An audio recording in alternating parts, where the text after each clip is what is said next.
عزتمندو الله تبارک و تعالی په مونږ او تاسو باندې عظیم احسان کو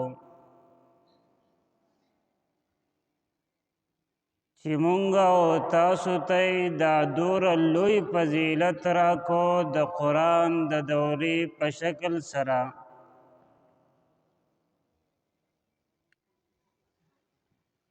نو دا د الله رب العزت یو خصوصي کرم و فضل و احسان نو یو خو د رمضان المبارک بهترین او مبارک میاشت او دویم د دې مجلس تعلق دا د قرآن مجید سره دی او دریم د الله تبارک و تعالی په کور کې مونږ او تاسو ناست یو نو یقینا چې دا ډیر لوی د برکت او ډیر لوی د اعزاز خبره ده نو د قرآن سره هم د دې مجلس تعلق ته د رمضان سره هم تعلق ته او د الله د کور سره هم تعلق دی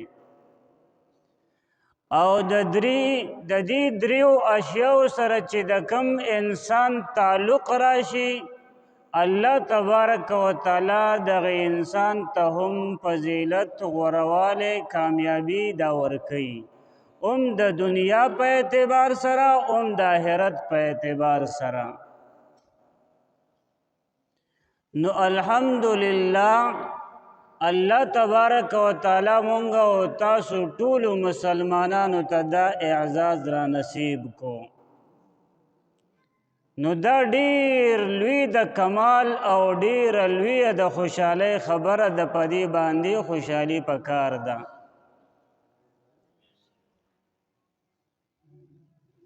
او د قرآن سره چې د کوم اشیاء تعلق راغلی دی الله تبارک و تعالی هغه ته فضیلت ورکړی دی د ټولو نه اول دا کلام دا د الله تبارک و تعالی کلام دی او د الله تبارک و تعالی ذات دا ډیر اوچت دی او ډیر لوی ذات دی او کلام هم په ټولو کتابونو کې اوچت کلام دی نو یو خو د الله تبارک و تعالی کلام دی د دې کلام سره چې د کم انسان تعلق راځي الله تبارک و تعالی د خپل کلام په ذریعه باندې اوچتۍ مرتبه ورته نصیب کوي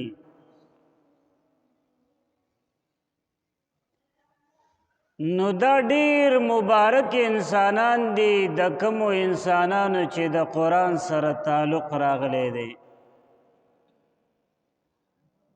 دا که نارینه وي او که زنانه وي خو چې د قرآن سره تعلق راغلی دی الله تبارک و تعالی دغه نارینه او دغه زنانه ته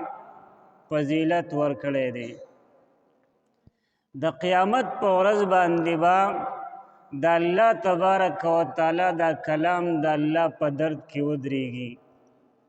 الله رب العزت ته به وایي کریم ربا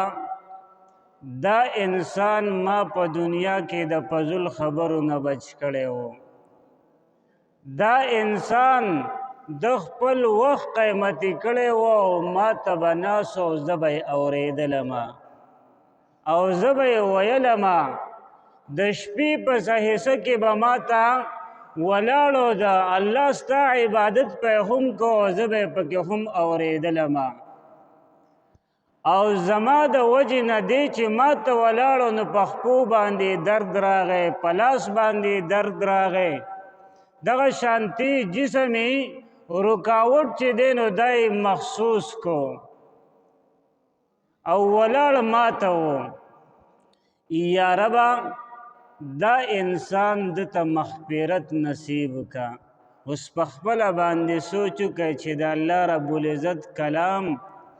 دا د انسان باره کې چې دی نو سپارش وکړي نو دا سپارش داسې دی چې دا قبول شوی دی. او ولې به قرآن چې دی نو سپارش نه کوي چې د یو انسان په سینه کې د یو انسان په زړه کې چې